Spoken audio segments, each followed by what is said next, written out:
देख रहे हैं हमारा यूट्यूब चैनल और मैं रामेश सुतार अपने YouTube channel teaching bye Rameshwari में आपका स्वागत करती हूँ। पिछले वीडियो में हमने पदार्थों में मात्राओं और विमाओं के बारे में पढ़ा। इस वीडियो में हम आपको पदार्थ के बारे में बताएंगे। पदार्थ क्या है? पदार्थ स्थान घेरता है। पदार्थ की परिभाषा, पदार्थ स्थान घेरता है, उसमें द्रव्यमान होता है।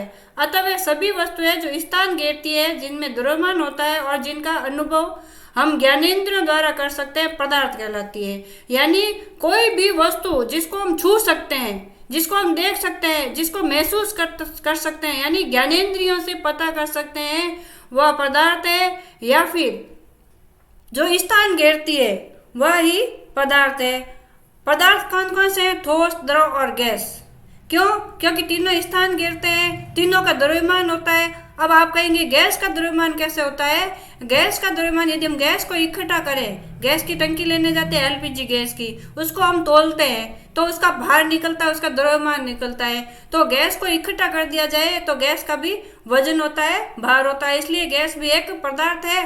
ठोस, द्रव और गैस, तीन प्रकार के पदार्थ होते हैं। इसीलिए इसकी परिभाषा देखिए वापस, पदार्थ स्थान घेरता है, उसमें द्रव्यमान होता है। अतः वे सभी वस्तुएं जो स्थान घेरती है उनमें जिनमें द्रव्यमान होता है और जिनका अनुभव हम ज्ञानेंद्रियों द्वारा कर सकते हैं, यानी ज्ञानेंद्रियों द्वारा कर सकते हैं, वे ही पदार्थ कहलाती है। अब पदार्थ के मूल लक्षण कौन कौन से हैं? पहला है पदार्थ स्थान घेरता है। अब कोई भी वस्तु जो स्थान घेरती है वह पदार्थ कहलाती है। सभी द्रव्य ठोस, द्रव और गैस स्थान घेरते हैं। द्रव से बनी वस्तु जिनका जितना स्थान घेरती है उसे वस्तु का आयतन कहते हैं। अब ठोस, द्रव्य या गैस, ये जितना स्थान घेरते हैं वही उसका आयतन कहलाता है। अतः आयतन द्रव्य का मूल लक्षण है। अब द्रव्य जो है फैलता है, आपको पता है, एक जगह रहता नहीं है। बोतल में डालो तो बोतल जैसा, गिलास में डालो तो गिलास जैसा, और किसी भगोने में डालो तो उस भगोने जैसा हो जाता है, डब्बे में डालो तो डब्बे जैसा। इसलिए द्रव्य का आयतन है, द्रव्य का मूल लक्षण होता है। पदार्थ में जड़त्व होता है, यानी किसी भी प्रकार के पदार्थ, ठोस, द्रव्य और गैस से बनी वस्तुओं पर कोई बाह्य बल लगाए बिना वस्तु की विराम एवं एक समान गति की अवस्था में परिवर्तन नहीं किया जा सकता है। यानी पदार्थ जो होते हैं उन पर जब तक बल नहीं लगेगा तब तक पदार्थ का जड़त्व चेंज नहीं होगा, उनकी स्थिति को हम अवस्था को परिवर्तन नहीं कर सकते हैं। कोई ना कोई बल लगाना पड़ता है। जैसे ठोस की अवस्था परिवर्तन करने के लिए ठोस को पीटना पड़ता है ना, तो उसमें वो पीटना क्या हो गया? बल हो गया। गैस में ऊष्मा द्वारा बल लगाया जाए या फिर उसको संपीड़ित किया जाए, ठंडा किया जाए, वह बल लगाया जाए। द्रव्य है, द्रव्य को भी आप गर्म कर सकते हो या फिर द्रव्य को फैला सकते हो, तो बल लगाना पड़ता है। पदार्थ की इस प्रवृत्ति को जड़त्व कहते हैं। जो पदार्थ जिस अवस्था में रहता है, बल लगाए बिना चेंज नहीं होता है अपनी अवस्था को, वह ही उस पदार्थ का जड़त्व होता है। इसकी माप द्रव्यमान से की जाती है, यानी इसका जड़त्व का माप क्या होता है? द्रव्यमान। अब है गुरुत्वाकर्षण। गुरुत्वाकर्षण पता क्या है? पृथ्वी किसी भी वस्तु या चीज को अपनी ओर खींचती है, वह बल ही गुरुत्वाकर्षण बल कहलाता है। पर हम पृथ्वी से कूदते हैं तो नीचे ही आते हैं, बॉल को ऊपर फेंकते हैं, बॉल नीचे आती है। फल ऊपर होता है, पेड़ पर नीचे गिरता है। अगर पत्थर फेंका जाए, जमीन से ऊपर फेंका जाए तो भी वह जमीन पर आता है। क्यों? क्योंकि जमीन जो होती है, पृथ्वी जो होती है या धरती जो होती है, सभी वस्तुओं को अपनी ओर खींचती है। इस बल, पृथ्वी का वह बल ही गुरुत्वाकर्षण बल कहलाता है। पदार्थों के किन्हीं भी दो कणों अर्थात पिंडों के बीच पारस्परिक आकर्षण का बल कार्य करता है, जिसे गुरुत्वाकर्षण बल कहते हैं। पदार्थ के किसी एक खंड द्वारा पदार्थ के किसी दूसरे खंड पर गुरुत्वाकर्षण बल आरोपित करना द्रव्य का मूल लक्षण होता है। पदार्थ का वर्गीकरण देखिए। पदार्थों में उपस्थित अवयवों के आधार पर उन्हें दो भागों में वर्गीकृत किया जा सकता है। पदार्थ का भौतिक वर्गीकरण और पदार्थ का रासायनिक वर्गीकरण। पदार्थ को हम दो भागों में विभाजित कर सकते हैं, एक तो भौतिक और एक रासायनिक।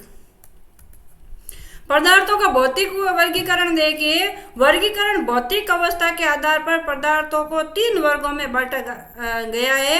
ठोस, द्रव्य और गैस। यानी उसको हम देखते हैं ना, सॉलिड दिखता है, लिक्विड दिखता है या गैस दिखता है, जो उसकी ये अवस्था होती है, यह होती है भौतिक अवस्था, है ना। रासायनिक क्या होगा कि उसके अंदर जो पदार्थ है, तत्व है, उन मिक्स हो जाए, मेल हो जाए या कुछ भी हो जाए, वो रासायनिक अभिक्रिया होती है। उसके गुण, उसके अणु, परमाणु, वो कैसे विखंडित होते हैं, वही रासायनिक होगा। लेकिन उसकी जो भौतिक ऊपर दिखने की जो अवस्था होती है, वो ठोस और द्रव और गैस होती है। दूसरे शब्दों में पदार्थ इन्हीं तीन अवस्थाओं में रहते हैं। पदार्थ हमेशा ठोस, द्रव और गैस अवस्था में रहते हैं, इसके अलावा किसी भी अवस्था में नहीं रहते हैं। इसलिए पदार्थ की भौतिक अवस्थाएं तीन होती है, ठोस, द्रव और गैस। किसी पदार्थ की अवस्था ठोस, द्रव या गैस उसके अंतराण्विक बल पर निर्भर करती है। यानी उसके अणुओं में जो बल होता है, ठोस के जो पदार्थ जो होता है, उसके अंदर छोटे छोटे अणु होते हैं, वो आपस में जुड़े रहते हैं। और उन अणुओं के जुड़े रहने से ही, अगर ये बहुत अच्छी तरह से बहुत गहरे जुड़े हुए हैं, तब तो वो ठोस होता है। और जब वो थोड़े कम जुड़े हुए होते हैं तो वह द्रव होता है। और वो अणु जब दूर दूर विसरित रहते हैं तो वह गैस होता है। तो उनका जो बॉन्ड होता है जुड़ने का, वही अंतराण्विक बल कहलाता है, वो उसी पर निर्भर करता है। यानी पदार्थ की अवस्था अगर ठोस होगी तो उसके जो अणु होते हैं, उनका अंतराण्विक बल यानी अणुओं का आंतरिक बल ज्यादा होगा तो वो ठोस होगा, उससे कम होगा तो वो द्रव होगा, और उससे भी कम होगा तो गैस होगा। पदार्थ की अवस्थाएं। ठोस पदार्थ की वह अवस्था है जिसमें उसके आकार और आयतन निश्चित होते हैं, जैसे कुर्सी, मेज, ईंट, पत्थर की मूर्ति, दवात, कलम, तांबा आदि। ये देखिए, ये इनका आकार हमेशा निश्चित होता है, आकार कभी भी बदलता नहीं है और आयतन भी कभी बदलता नहीं है। जैसे कुर्सी है, कुर्सी ही रहती है जब तक उसको तोड़कर या बाइबल लगाकर दूसरी चीज नहीं बनाई जाए। मेज ही रहती है, मेज का आयतन निश्चित रहता है। ऐसा थोड़ा ना होता है कि मेज को अब किसी गिलास में डाल दिया तो गिलास जैसी हो गई, ऐसा नहीं होता है। जब तक उसको काटा नहीं जाए तब तक वह उसका आयतन और आकार परिवर्तित नहीं होता है। ईंट, पत्थर की मूर्ति, दवात, कलम, तांबा आदि। जब पदार्थ के अणुओं में परस्पर आकर्षण बल पृथक्कारी बल से सबल होता है तो पदार्थ ठोस अवस्था में रहता है। पृथक्कारी बल से सबल होता है यानी जब तक इसको पीट तोड़ने के लिए जो हम बल लगाते हैं, जैसे हथौड़े से बल लगाया या किसी दूसरी वस्तु से बल लगाया, वो बल, उसका जो आकर्षण, इनके अणुओं का आकर्षण बल है, उससे ज्यादा नहीं लगाएंगे तब तक वह उसी अवस्था में रहता है। इस प्रकार ठोस पदार्थ के अणुओं में परस्पर आकर्षण बल सबल होता है। ठोस पदार्थों के जो अणु होते हैं वह जैसे हम हाथ को पकड़े हुए रहते हैं, खींचते हैं तो भी वह अलग नहीं होता है, वैसे ही सबल होता है। सबल आकर्षण बल के कारण ठोस पदार्थों के अणु घने रूप में संकुलित एक दूसरे के बिल्कुल समीप होते हैं, यानी ठोस के अणु बिल्कुल चिपके होते हैं तथा उनकी स्थितियां निश्चित होती है। इन्हीं स्थितियों के इर्द गिर्द ये सिर्फ अपने अंतराण्विक अंतराल में कंपन करते रहते हैं, यानी ये बहुत ही चिपके होते हैं, धीरे धीरे कंपन करते रहते हैं जब तक इन पर बाहर से बल नहीं लगाया जाता है। इसी कारण ये ठोस पदार्थों के आकार और आयतन निश्चित होते हैं। आपको इतना सा याद करना है कि ठोस पदार्थों के अणु जो होते हैं बहुत ही पास में होते हैं, पास में ही वह थोड़ा थोड़ा कंपन करते रहते हैं। जब तक उन पर बाह्य बल नहीं लगाया जाए उनकी अवस्था में परिवर्तन नहीं होता है, उनके आकार में परिवर्तन नहीं होता है। ठोसों के कण आपस में अत्यधिक निकट होते हैं, इस कारण इसमें उच्च घनत्व तथा संपीड्यता होती है। जो ठोस होते हैं उनके कण बहुत ही अत्यंत ही निकट होते हैं, इस कारण इनको जब तक इनका घनत्व जो होता है उच्च होता है और संपीड़ितता होती है, यानी बहुत ही ज्यादा संपीड़ित अवस्था में एक दूसरे के चिपके होते हैं। ठोसों में कणों की उच्च क्रम में व्यवस्था को क्रिस्टल जालक कहते हैं। यानी इनके ठोस कणों की उच्च क्रम में व्यवस्था, यानी ठोसों के जो कण होते हैं बहुत ही अत्यधिक मात्रा में कण होते हैं और वह कण ही चिपके हुए रहते हैं, एक जाल जैसे चिपके हुए रहते हैं, इसलिए इनको क्या कहते हैं, क्रिस्टल जालक कहते हैं। इनकी अवस्था को क्रिस्टल जालक कहते हैं। इनकी जो व्यवस्था होती है अणुओं की, ठोस के जो अणु होते हैं वो अलग अलग एक दूसरे से चिपके रहते हैं, उनका यह जाल ही क्या कहलाता है, क्रिस्टल जालक, जिसके फलस्वरूप क्रिस्टलों की एक नियमित ज्यामितीय आकृति होती है। द्रव्य। अब द्रव्य ठोस के तो क्या होता है, अणु बिल्कुल चिपके हुए रहते हैं, बिल्कुल अपने बहुत ही नजदीक होते हैं। लेकिन द्रव्य के जो अणु होते हैं थोड़े से दूर होते हैं, चिपके हुए नहीं होते हैं, थोड़े से दूर होते हैं। इसलिए द्रव्य को जैसे ही नीचे डालो वह फैल जाता है, उसका आयतन बदलता रहता है, वह इसलिए आकार निश्चित नहीं होता है इसका। द्रव्य पदार्थ की वह अवस्था है जिसमें उसका आयतन निश्चित होता है, द्रव्य का आयतन निश्चित होता है परंतु उसका आकार अनिश्चित होता है। द्रव्य को गिलास में डालो तो गिलास जैसा, लोटे को डालो तो लोटे जैसा, थाली में डालो तो थाली जैसा, टंकी में डालो तो टंकी जैसा। जैसे दूध, पानी, तेल, शराब, ये चाहे आप किसी में डालो, बोतल में डालो तो बोतल जैसे हो जाते हैं, गिलास में डालो तो गिलास जैसे। इसलिए इनका जो आकार होता है बदलता रहता है। द्रव्य पदार्थ की सभी स्थितियों में ऊपरी सतह हमेशा समतल होती है। द्रव्य जब आप किसी में डालो ऐसे होता है कि द्रव्य नहीं होता है, पहाड़ जैसा नहीं होता है। जो ठोस होता है वो ऐसे ऊपर नीचे हो सकता है, लेकिन द्रव्य हमेशा समतल होता है। द्रव्य गिलास में पानी डालते हैं, ऊपर से देखो तो बिल्कुल समतल होता है, और बोतल में डालो तो बोतल चाहे टेढ़ी मेढ़ी हो लेकिन उसकी जो ऊपर की सतह होती है वो हमेशा सीधी होती है। जब पदार्थ में आकर्षण बल प्रत्यक्षकारी बल से कुछ ही सबल होता है तो पदार्थ द्रव्य अवस्था में रहता है। अब इसके जो अणु होते हैं उसको अलग करने का जो बल होता है द्रव्य में ज्यादा होता है। द्रव्य ठोस में पीटने पर या अधिक बल लगाने पर वह उसके जो अणु होते हैं उनके अवस्था परिवर्तन होता है, लेकिन द्रव्य में कम बल लगाना पड़ता है। इस तरह द्रव्य पदार्थ के अणुओं में परस्पर आकर्षण बल ठोस पदार्थों की अपेक्षा कमजोर होता है। ठोस में आकर्षण बल अधिक होता है और द्रव्य में कमजोर होता है। इसी कारण द्रव्य पदार्थ में अणु कम घने रूप में संकुलित होते हैं तथा ये गति करने के लिए स्वतंत्र हो जाते हैं, परंतु ये अणु पदार्थ के अंदर ही इधर उधर गति कर सकते हैं। अब देखिए ठोस में तो जो अणु होते हैं चिपके रहते हैं, एक कंपन करते रहते हैं, लेकिन द्रव में जो अणु होते हैं वो दूर दूर होते हैं और वे घूमते रहते हैं, इधर उधर घूमते रहते हैं। इसलिए द्रव्य जो होता है लिक्विड अवस्था में होता है। द्रव पदार्थ के अणु ठोस पदार्थ की अपेक्षा दूर दूर रहते हैं, फिर भी इनके बीच की दूरी बहुत अधिक नहीं होती है। अब इतना आप समझ सकते हैं, ठोस में तो बिल्कुल जुड़े हुए रहते हैं और द्रव में थोड़ा सा दूर रहते हैं, ज़्यादा दूर नहीं रहते हैं लेकिन थोड़ा सा दूर रहते हैं। अतः द्रव पदार्थ अपना आकार आसानी से बदल सकते हैं।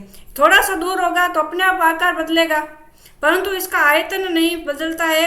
1 किलो है तो 1 किलो ही रहेगा, 2 किलो है तो 2 किलो ही रहेगा, इनका आयतन बदलेगा नहीं। इसी कारण द्रव्य पदार्थ का आयतन निश्चित होता है परंतु आकार अनिश्चित होता है। द्रव्य का आकार हमेशा अनिश्चित होता है। द्रव्य पदार्थ का घनत्व गैस से अधिक किंतु ठोस से कम होता है। अब है गैस पदार्थ की वह अवस्था होती है जिनमें उसके आकार और आयतन दोनों अनिश्चित होते हैं। अब ठोस का आकार निश्चित होता है, द्रव्य किसी भी चीज में डालो तो वैसा आकार हो जाता है, लेकिन गैस का आकार कोई भी निश्चित नहीं होता है। गैस हमेशा उड़ती रहती है इधर उधर, गैस का कोई भी आकार नहीं होता है और उसका आयतन भी अनिश्चित होता है।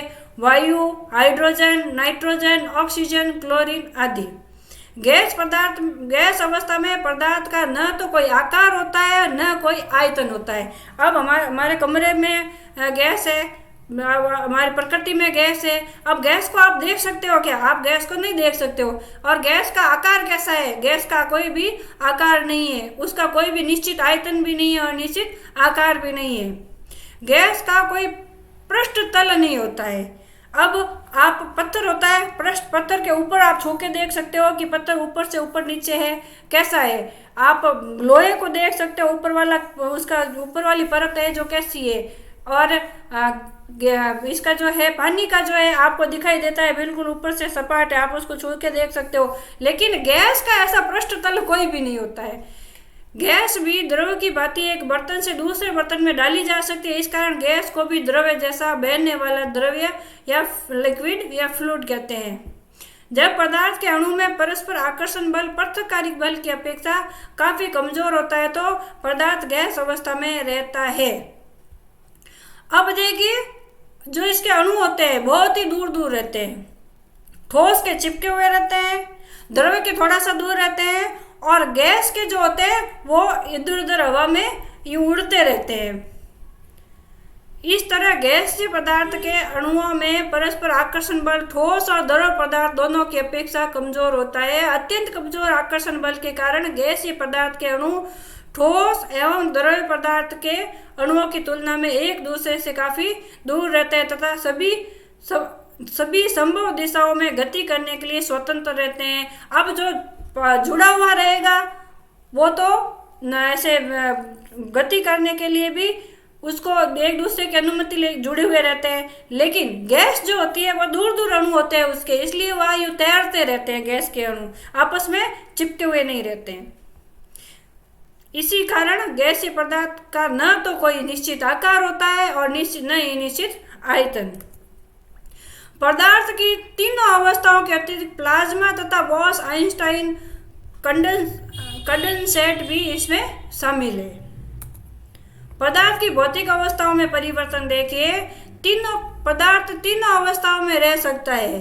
पदार्थ ठोस में भी रह सकता है, पदार्थ गैस में भी रह सकता है, पदार्थ द्रव में भी रह सकता है। जैसे बर्फ जो है पदार्थ की ठोस अवस्था है, जल पदार्थ की द्रव अवस्था है और जल वाष्प पदार्थ की गैस अवस्था है। पानी होता है, आप पानी देखते हैं तो पानी क्या है? द्रव है। अब उस पानी को हम गर्म कर देंगे तो वो भाप बन के उड़ जाएगा, वही गैस है। और उसको फ्रिज में रखेंगे, जमाएंगे और वो बर्फ बन जाएगा तो वह ठोस अवस्था, यानी तीनों अवस्थाओं में रह सकता है। पदार्थ की अवस्थाओं में परिवर्तन अणुओं की गति तथा स्थितिज ऊर्जा में परिवर्तन के कारण होता है। ठोस पदार्थों को गर्म करने पर उसके अणुओं की गतिज ऊर्जा में वृद्धि होती है। अब ठोस पदार्थ है जिसके अणु बिल्कुल सिकुड़े हुए हैं, एक दूसरे से जुड़े हुए हैं, अगर उनको गर्म करेंगे तो उन अणुओं का बंधन जो होता है, क्रिस्टल जाल जो होता है, वो थोड़ा सा छूट जाता है। इस कारण वह बन जाता है द्रव्य। और द्रव्य को भी और गर्म करेंगे तो क्या होगा? उसके अणु तैरने लगेंगे तो वह क्या बन जाएगा? गैस। ठोस पदार्थ को गर्म करने पर उसके अणुओं की गतिज ऊर्जा में वृद्धि होती है। फलतः अणुओं की बंधन ऊर्जा जो स्थितिज ऊर्जा के कारण होती है में कमी आ जाती है। उसके जो बंधन होते हैं उसमें स्थितिज ऊर्जा है, वह स्थितिज ऊर्जा गर्म करने पर या ठंडा करने पर बदल जाती है। इस कारण उसके अणुओं की जो गतिज ऊर्जा है वो भी परिवर्तन हो जाती है, उनमें वृद्धि हो जाती है। और वृद्धि होने पर ठोस से द्रव बन जाते हैं और द्रव से गैस बन जाते हैं। पहले अणु चिपके हुए रहते हैं, फिर थोड़ा सा दूर होते हैं, फिर तैरने लग जाते हैं। फिर अगर गैस को ठंडा करें तो वह द्रव बन जाती है, द्रव को और ठंडा करें तो वह ठोस बन जाती है। इसलिए इनकी गतिज ऊर्जा परिवर्तित होती रहती है। इसके अंदर ऊष्मा ऊर्जा लगाने पर या गतिज ऊर्जा लगाने पर। द्रव पदार्थ को गर्म करने पर अणुओं की गतिज ऊर्जा में अत्यधिक वृद्धि होती है और अणु अनियमित रूप से एक दूसरे से स्वतंत्र होकर अनियमित गति करने लगते हैं। जैसे ही उनको गर्म करेंगे तो उनकी जो स्थितिज ऊर्जा है वह परिवर्तित हो जाएगी और वह अणु स्वतंत्र होकर तैरने लगते हैं। यह पदार्थ की गैस अवस्था है। पदार्थ की अवस्था परिवर्तन संबंधी भौतिक गुण देखिए। गलनांक, मेल्टिंग पॉइंट, यानी किसी भी ठोस का गलने का अंक ही गलनांक कहलाता है। मतलब उसको कितना गर्म करेंगे उतना गर्म। जैसे बर्फ है, बर्फ को थोड़ा सा गर्म करने पर वो पिघलेगा नहीं, कितनी मात्रा में उसको गर्म करेंगे तब वह गल के पानी बनेगा। जिस वक्त वह पानी बनना शुरू होता है, गलना शुरू होता है, उसी अंक को गलनांक कहते हैं, मेल्टिंग पॉइंट कहते हैं। वायुमंडल के मानक दाब कर कोई पदार्थ जिस निश्चित अवस्था पर ठोस अवस्था से द्रव अवस्था में परिवर्तित होता है उसे पदार्थ का गलनांक कहते हैं। जैसे सोना है, सोने को आप गर्म करना शुरू करो, जिस समय वह गलना शुरू होगा वही उसका गलनांक होगा।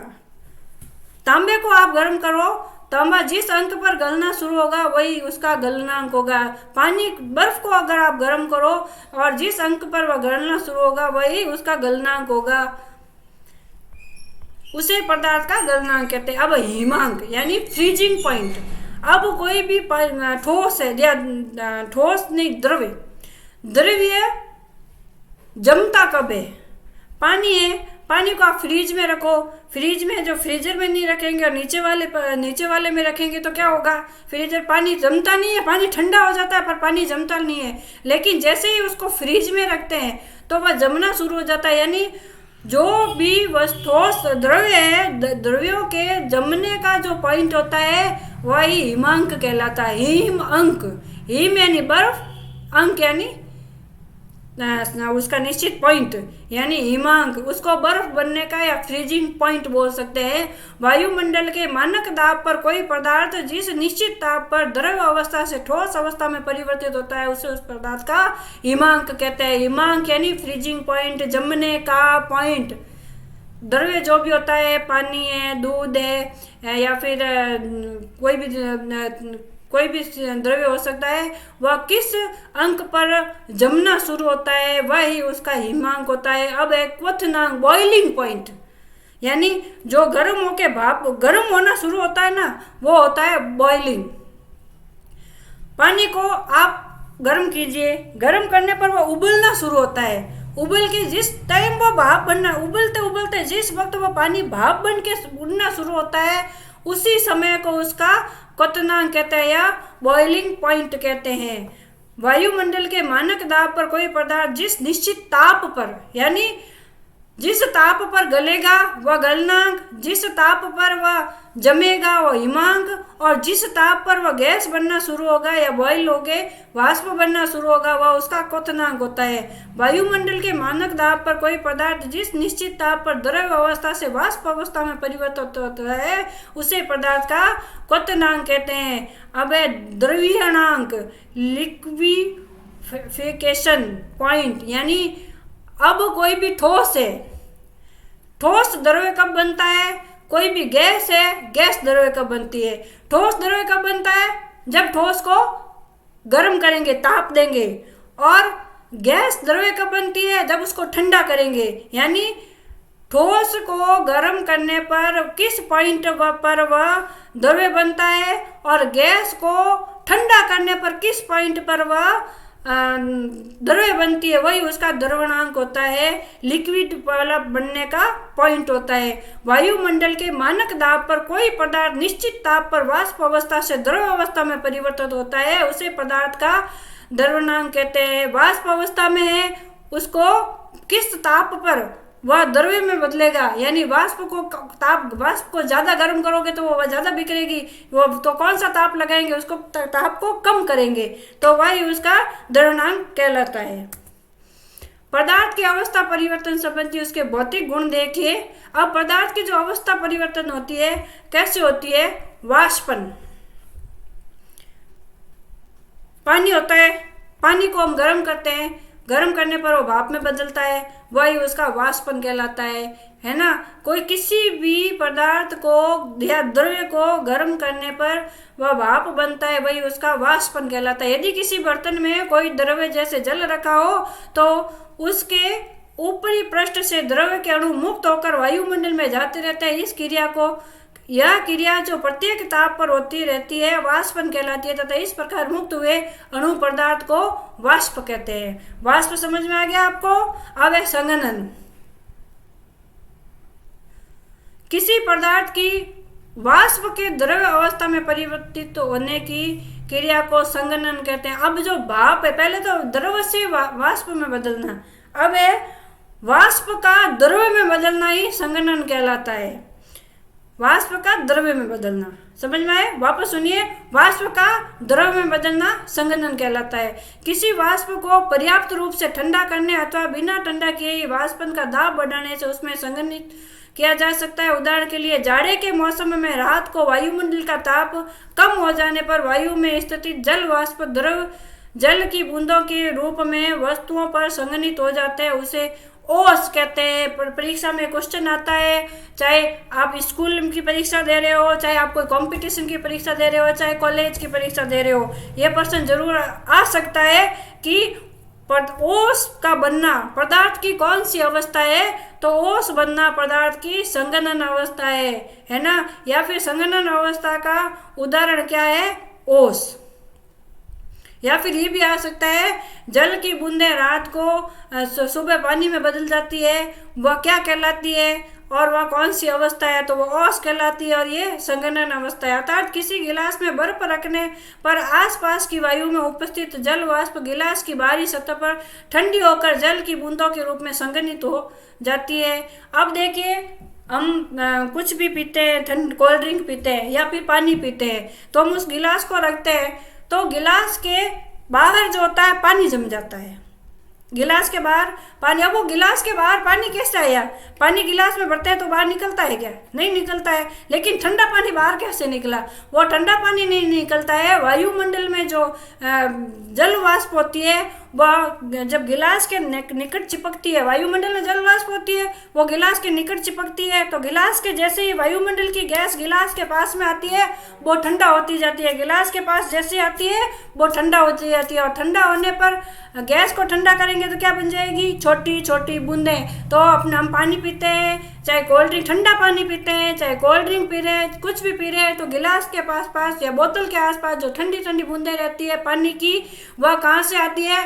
वह पर्यावरण से आती है। किस कारण आती है? वाष्प के संघनन से। जल वाष्प का संघनन हो जाता है, उससे वह बूंदें जम जाती है। इसी कारण ऊपरी वायुमंडल में जल वाष्प के ठंडे होकर संघनित होने से बादल और धरातल के निकट संघनित होने से कोहरा बनता है। अब जो बादल बनते हैं ना आकाश में, वह भी जल वाष्प के संघनन से बनता है और धरती के निकट होता है तो वो कोहरा बनता है, वह भी संघनन के कारण होता है। अब है ऊर्ध्वपातन। ऊर्ध्वपातन क्या है? कोई भी ठोस पदार्थ द्रव्य नहीं बन के सीधा गैस बन जाए, वही ऊर्ध्वपातन होता है। कोई गैस को ठंडा करने पर वह द्रव्य नहीं बने, सीधा ठोस बन जाए, वही ऊर्ध्वपातन है। यानी ठोस को ठंडा गर्म करने पर वह द्रव्य नहीं बनने, पानी को गर्म करते हैं तो क्या बनता है? जल बनता है, यानी द्रव्य बनता है। फिर उसके बाद में भाप बनता है। लेकिन पानी का कोई भी चीज है ना, वो द्रव्य अवस्था में आए नहीं। चाहे ठंडा करो गैस को तो भी द्रव्य अवस्था में नहीं आके सीधा ठोस में आ जाए, और ठोस को गर्म करो तो द्रव्य अवस्था में नहीं आके सीधा गैस अवस्था में आ जाए। यानी द्रव्य अवस्था विलुप्त है। द्रव्य अवस्था इसमें बीच में आ रही नहीं है, लिक्विड बन ही नहीं रहा है। सॉलिड से गैस, गैस से सॉलिड, सॉलिड से गैस, गैस से सॉलिड, लिक्विड बन ही नहीं रहा है, तो वही ऊर्ध्वपातन होता है। अब ऊर्ध्वपातन किस किस में होता है? आयोडीन। आयोडीन को गर्म करेंगे तो वह लिक्विड नहीं बनेगी, वह सीधी आयोडीन ठोस होती है। अगर उसको गर्म करेंगे तो वह गैस में बन जाएगी, और गैस को ठंडा करेंगे तो वह ठोस बन जाएगी, लेकिन द्रव्य नहीं बनेगी। कपूर जो होता है, कपूर को आपने देखा है, होम हवन वगैरह करते हैं या फिर नारियल वगैरह चढ़ाते हैं, कपूर लेके आते हैं। कपूर में आग लगाते हैं, उसमें पानी टाइप कुछ नहीं बनता है, हर चीज द्रव्य बनती है, लेकिन कपूर कभी द्रव्य नहीं बनता है। कपूर को गर्म किया, भाप बन के उड़ गया। कपूर कभी भी द्रव्य अवस्था में नहीं रहता है। कपूर का जो वाष्प होता है, अगर उसको ठंडा करेंगे तो वह ठोस ही बनेगा, लेकिन द्रव्य कभी नहीं बनेगा। वैसे ही अमोनियम क्लोराइड, नौसादर भी ठोस अवस्था में रहता है। गर्म करोगे तो वाष्प बन जाएगा, और वाष्प को ठंडा करोगे तो वह ठोस बन जाएगा, लेकिन लिक्विड कभी भी नहीं बनता है, वह होता है ऊर्ध्वपातन। ऊर्ध्वपातन यानी लिक्विड नहीं बनता है, ठोस से गैस और गैस से ठोस बनते हैं, लिक्विड कभी नहीं बनता है।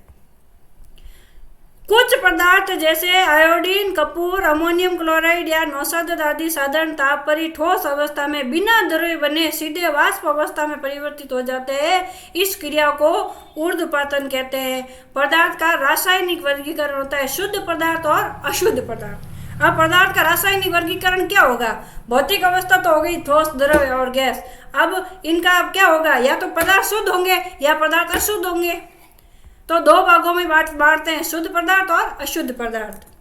शुद्ध पदार्थ ऐसे पदार्थ जिसमें एक ही प्रकार के घटक या अवयव होते हैं, उन्हें शुद्ध पदार्थ कहते हैं। जैसे लोहा, सोना, जल, ऑक्सीजन, इनमें कुछ भी नहीं मिला होता है, इसलिए ये क्या होता है? शुद्ध पदार्थ। शुद्ध पदार्थ दो प्रकार के होते हैं, एक तो तत्व और दूसरा यौगिक।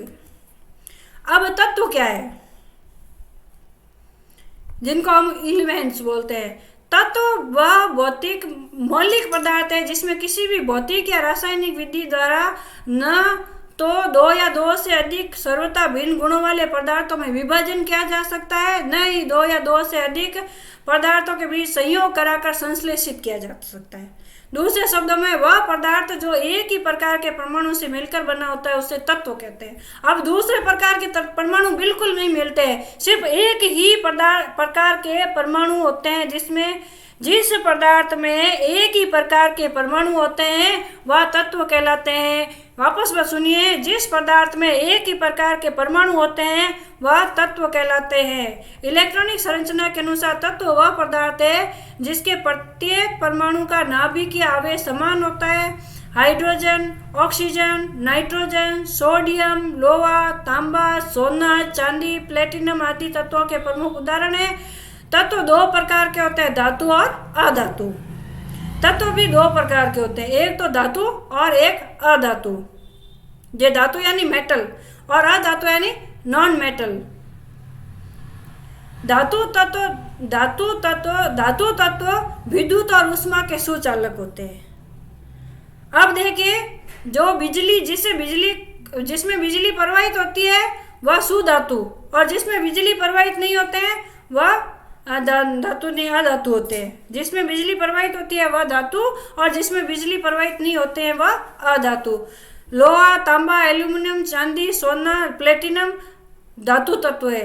आप बात ये ध्यान रखिए कि लोहे में बिजली होती है, बिजली का प्रवाह होता है। तांबे में बिजली का करंट का झटका लगता है। एल्यूमिनियम में भी करंट का झटका लगता है। चांदी में भी करंट प्रवाहित होता है। सोने में भी करंट प्रवाहित होता है। और प्लेटिनम में भी जो होता है करंट जो होता है संचारित होता है, जिसको हम देखिए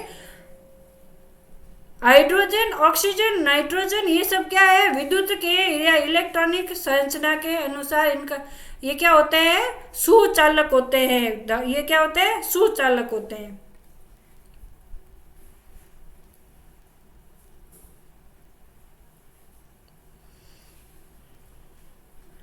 धातु तत्व विद्युत और ऊष्मा के सुचालक होते हैं। इनमें ऊष्मा गर्म भी होता है। ये लोहे को एक तरफ से गर्म करो और दूसरा कोना पकड़ के रखो तो लोहा हाथ जलने लगता है। तांबे को एक तरफ से गर्म करो, दूसरी तरफ से पकड़ के रखो तो भी है ना गर्म होता है। एल्यूमिनियम भी गर्म होता है, चांदी भी चारों तरफ से गर्म होती है, सोना भी गर्म होता है और प्लेटिनम भी गर्म होता है। इसलिए ये क्या है, ये विद्युत के और ऊष्मा के सुचालक होते हैं तथा ये ठोस अवस्था में आघात वर्धनीय और तन्य होते हैं। आघात वर्धनीय यानी इनको चोट करके इन पर इनकी जो अवस्था है उसमें परिवर्तन कर सकते हैं और ये पतले भी होते हैं, डेलिकेट्स। अधातु तत्व विद्युत और ऊष्मा के कुचालक होते हैं। धातु तत्व में बिजली भी, अब देखिए अधातु तत्व क्या है, जैसे ब्रोमीन है ना, ऑक्सीजन है, फास्फोरस है। इनके एक कोने को गर्म करो तो दूसरा कोना गर्म नहीं होता है। यानी ये विद्युत के भी कुचालक है और ऊष्मा के भी कुचालक है। ये गर्म नहीं, एक तरफ से गर्म करने पर एक तरफ आगे से आगे, मतलब ऊष्मा को आगे से आगे प्रवाहित नहीं करते हैं। साथ ही अधातु तत्व भुरभुरे होते हैं। अधातु तत्व जो होते हैं वो भुरभुरे होते हैं और प्रहार करने पर चूर चूर हो जाते हैं। प्रहार करने पर यूं जैसे पत्थर को तोड़ते हैं ना तो क्रिस्टल में बदलता है, वैसे ही क्रिस्टली चीज होते हैं पत्थर। ये गंधक, फास्फोरस, ऑक्सीजन, ब्रोमीन इत्यादि अधातु तत्व है। भौतिक अवस्थाओं के आधार पर तत्वों को ठोस, द्रव्य तत्व और गैस तत्वों में विभाजित किया गया है। जितनी उनकी अवस्था है उनका तत्व में उतनी ही प्रकार से तत्वों में विभाजित किए गए हैं। अधिकांश तत्व ठोस रूप में ही पाए जाते हैं, जैसे लोहा, सोना, तांबा, कार्बनिक, गंधक आदि। कुछ तत्व द्रव के रूप में पाए जाते हैं, जैसे पारा, ब्रोमीन आदि, जबकि कुछ तत्व गैसीय अवस्था में पाए जाते हैं, जैसे हाइड्रोजन, ऑक्सीजन, नाइट्रोजन, क्लोरीन आदि। वर्तमान समय में 118 तत्वों की खोज की जा चुकी है। वर्तमान समय में 118 तत्व पाए जाते हैं, उनकी खोज की जा होंगे बहुत सारे, लेकिन खोज अभी तक 118 तत्वों की हुई है। इनमें से बोराणु तत्व प्रकृति में पाए जाते हैं, जबकि शेष अन्य तत्व वैज्ञानिकों द्वारा प्रयोगशाला में कृत्रिम तरीकों से संश्लेषित किए गए हैं। अब है यौगिक तत्वों का विस्तृत विवरण हम आपको अपने अगले वीडियो में या उससे अगले वीडियो में जरूर बताएंगे। अपने विषय में हम आप जरूर लेंगे यह तत्व वाला। अब उसके बाद में यौगिक वह शुद्ध पदार्थ है जो दो या दो से अधिक तत्वों के निश्चित अनुपात में रासायनिक संयोग से बनता है और जिसे उचित रासायनिक विधियों द्वारा दो या दो से अधिक सर्वोत्तम गुणों वाले अवयवों में विभक्त किया जा सकता है। उदाहरण जल एक यौगिक है। निश्चित अनुपात में रासायनिक संयोग से बनता है। दो या दो से अधिक तत्व होते हैं और निश्चित अनुपात के रासायनिक संयोग से बनता है ना, और जिसे उचित रासायनिक विधियों द्वारा दो या दो से अधिक सर्वोत्तम गुणों वाले अवयवों में विभक्त किया जा सकता है वही यौगिक होता है। जैसे जल एक यौगिक है। जल का प्रत्येक अणु हाइड्रोजन के 2 परमाणुओं और ऑक्सीजन के 1 परमाणु से मिलकर बना होता है। जल में हाइड्रोजन के 2 परमाणु और ऑक्सीजन के 1 परमाणु होता है, इसलिए जल क्या हो गया, यौगिक हो गया। जो एक ही प्रकार के परमाणु से मिलकर बना होता है वो तो तत्व, और जो दो या दो से अधिक प्रकार के परमाणु से मिलकर बना होता है वह जल, इसलिए वह क्या है, यौगिक। जैसे जल को हम क्या लिखते हैं, H2O। H भी है, O भी है, हाइड्रोजन भी है और ऑक्सीजन भी है। किसी भी स्रोत से प्राप्त शुद्ध जल या किसी भी विधि से निर्मित जल के प्रत्येक अणु में हाइड्रोजन और ऑक्सीजन के परमाणुओं का अनुपात सदैव 2 और 1 ही होता है। बाहर के विचार से यह अनुपात 18 होता है। जल के भौतिक और रासायनिक गुण इनके अवयवी तत्व हाइड्रोजन और ऑक्सीजन के गुणों से सर्वथा भिन्न होते हैं। शर्करा एक यौगिक है। इसका एक अणु कार्बन के 12 परमाणुओं, हाइड्रोजन के 22 परमाणुओं और ऑक्सीजन के 11 परमाणु के पारस्परिक सहयोग से बनता है। इसलिए इसका सूत्र क्या हो गया, C13H22O11। यानी कार्बन के कितने अणु हैं, 13 तत्व। कार्बन के कितने हैं, 13, हाइड्रोजन के 22 और ऑक्सीजन के 11 परमाणु है ना। इसलिए कार्बन CHO ही होता है, लेकिन C13H22O11 ये तीनों तत्व होते हैं, इसलिए यह क्या है, यौगिक। यौगिक 2 प्रकार के होते हैं, एक तो कार्बनिक यौगिक या एक दूसरा अकार्बनिक यौगिक। कार्बनिक यौगिक और ऑर्गेनिक कंपाउंड। कार्बन हाइड्रोजन के व्युत्पत्ति इस श्रेणी में आते हैं। कार्बनिक नाम से पता चल रहा है, कार्बनिक जिसमें कार्बन होगा। कार्बन और हाइड्रोजन के व्युत्पन्न इस श्रेणी में आते हैं। और अकार्बनिक यानी जिसमें कार्बन नहीं होगा। हाइड्रोकार्बन को छोड़कर शेष सभी यौगिक इसके अंतर्गत आते हैं। अब तत्व और यौगिकों में अंतर देखिए। तत्व क्या है, तत्व एक ही प्रकार के परमाणु से मिलकर बना होता है और यौगिक का 2 या 2 से अधिक तत्वों के परमाणु से मिलकर बने होते हैं। तत्व जो होते हैं, अब तक लगभग 119 तत्व ज्ञात हो चुके हैं और यौगिक इसकी संख्या बहुत ही अधिक होती है। तत्व के गुणधर्म उनके परमाणुओं के कारण होते हैं और यौगिकों में उनके गुणधर्म उन तत्वों से सर्वथा भिन्न होते हैं जिनसे यौगिक बना होता है। यौगिक जिन तत्वों से बना होता है उसका गुण वैसा नहीं होता है, उसका गुण अलग होता है। जैसे हाइड्रोजन की प्रकृति अलग है, ऑक्सीजन की अलग होती है, लेकिन वह मिलते हैं तो दोनों गैसें हैं, लेकिन दोनों मिलते ही द्रव्य बनाते हैं और उसकी जो अवस्था होती है वह परिवर्तन हो जाती है। उसका गुण परिवर्तन, गैस वाला गुण नहीं रहता है, वह द्रव वाले गुण में आ जाता है। इसलिए यौगिक का गुणधर्म सर्वथा भिन्न होता है, उसमें यौगिक बना है। इनका किसी भी विधि द्वारा अलग नहीं किया जा सकता। तत्व जो होते हैं इनको अलग नहीं किया जा सकता है। यौगिक इनको रासायनिक विधियों द्वारा उनके तत्वों में विभक्त किया जा सकता है। अब देखिए, हाइड्रोजन है, हाइड्रोजन के अणुओं से मिलकर बनी है गैस, मान लो कोई एक जैसे ही अणु तत्वों से या परमाणुओं से मिलकर बनी हुई है तो उसको अलग नहीं कर सकते। लेकिन अब जल होता है H2O, अब उसको गर्म करेंगे तो H अलग हो जाएगा, O अलग हो जाएगा, हाइड्रोजन अलग हो जाएगी, गैस अलग हो जाएगा। इसलिए इनके रासायनिक विधियों द्वारा इनके तत्वों में विघटन किया जा सकता है। अब है अशुद्ध पदार्थ। अशुद्ध यानी जिनमें शुद्धता नहीं हो, जो बहुत सारे तत्वों से मिलकर बनी हुई हो, है ना, वह अशुद्ध पदार्थ होते हैं।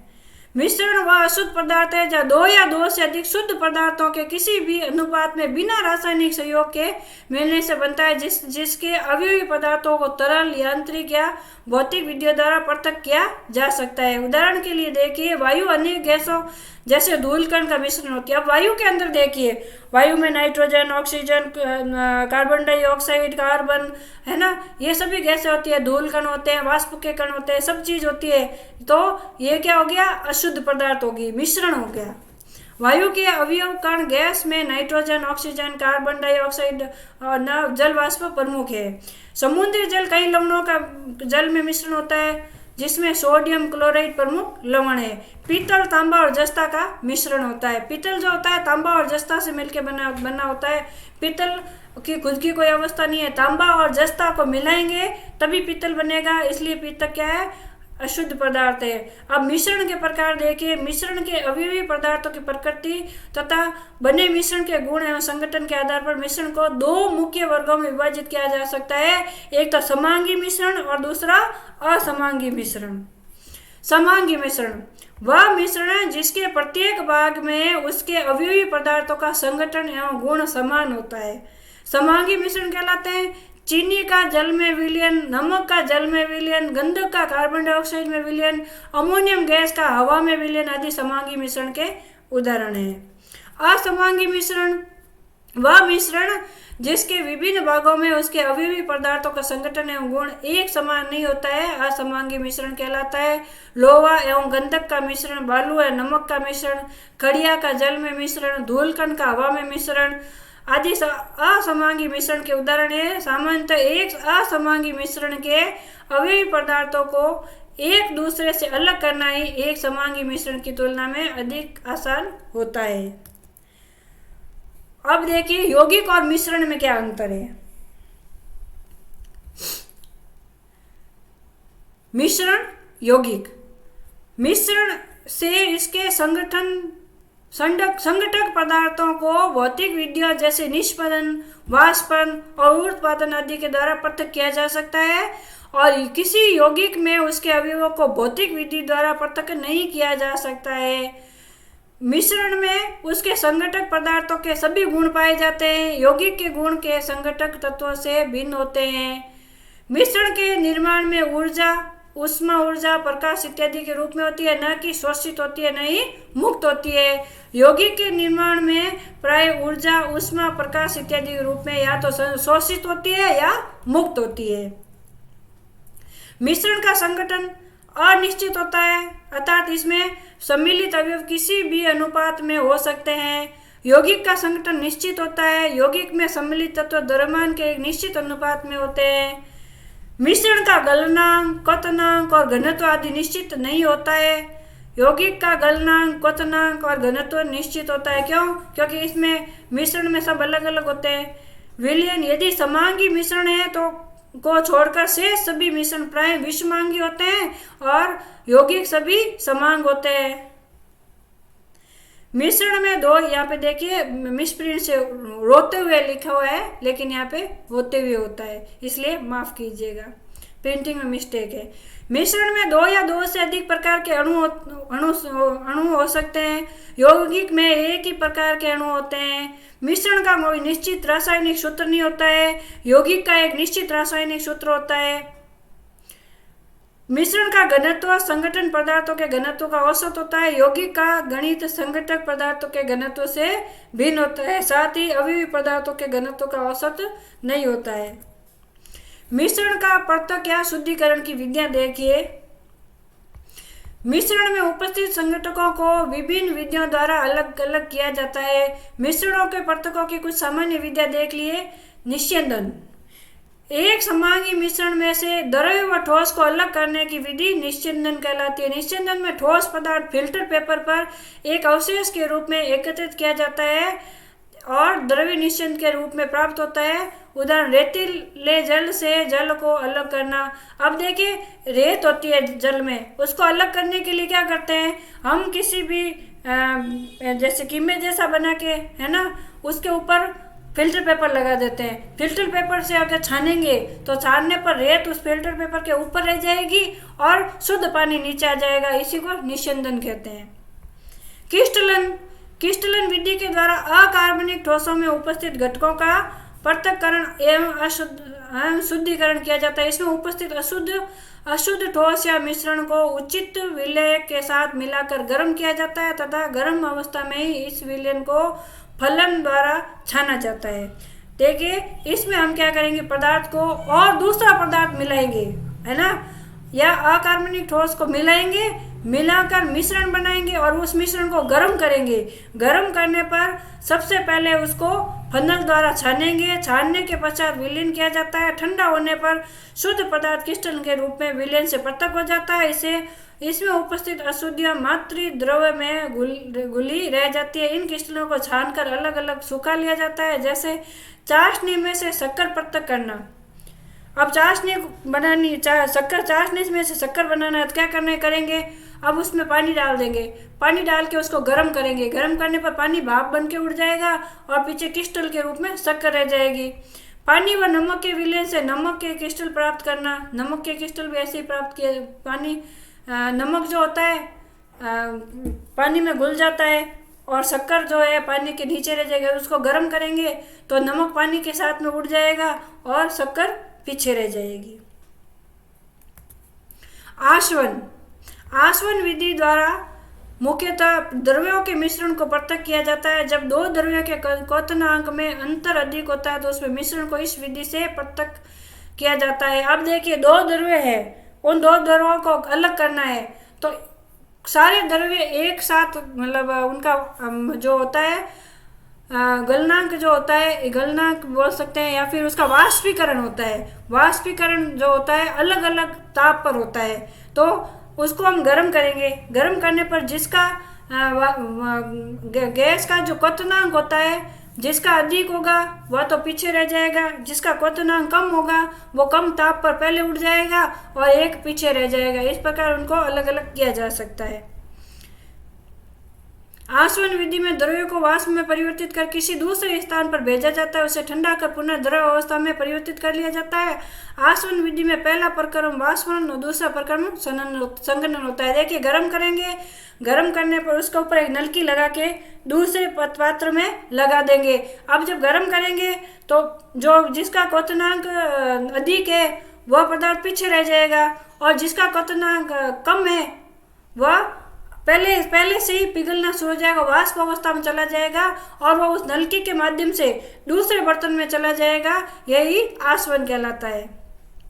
आसवन विधि में पहला प्रक्रम वाष्पन, दूसरा संघनन कहलाता है। उदाहरण जल का आसवन। अब है ऊर्ध्वपातन। ऊर्ध्वपातन आपको मैंने बताया था, गर्म करने पर द्रव्य अवस्था में नहीं जाता है, वह ऊर्ध्वपातन।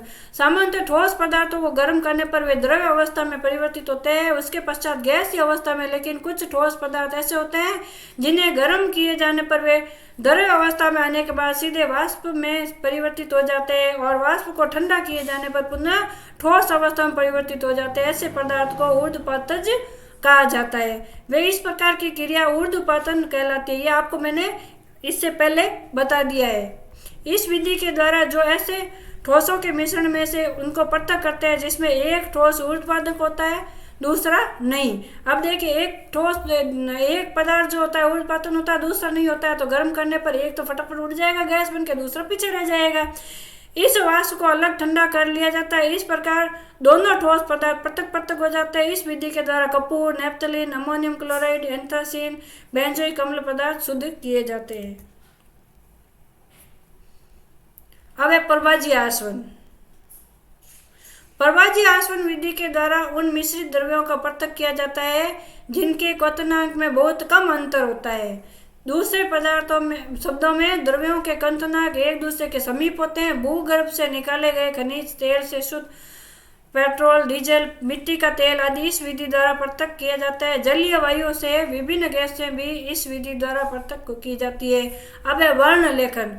वर्ण लेखन विधि इस तथ्य पर आधारित है कि किसी मिश्रण के विभिन्न घटकों की अधिशोषण क्षमता भिन्न भिन्न होती है तथा वे किसी अधिशोषक पदार्थ में विभिन्न दूरियों पर अधिशोषित होते हैं। इस प्रकार पृथक कर लिए जाते हैं। अब भाप आसवन, नाम से ही पता है स्टीम, भाप आसवन विधि के द्वारा ऐसे कार्बनिक पदार्थों का शुद्धिकरण किया जाता है जो जल में अघुलनशील परंतु वाष्प के साथ वाष्पशील होते हैं। इस विधि के द्वारा विशेष रूप से उन पदार्थों का शुद्धिकरण किया जाता है जो अपने क्वथनांक पर अपघटित हो जाते हैं।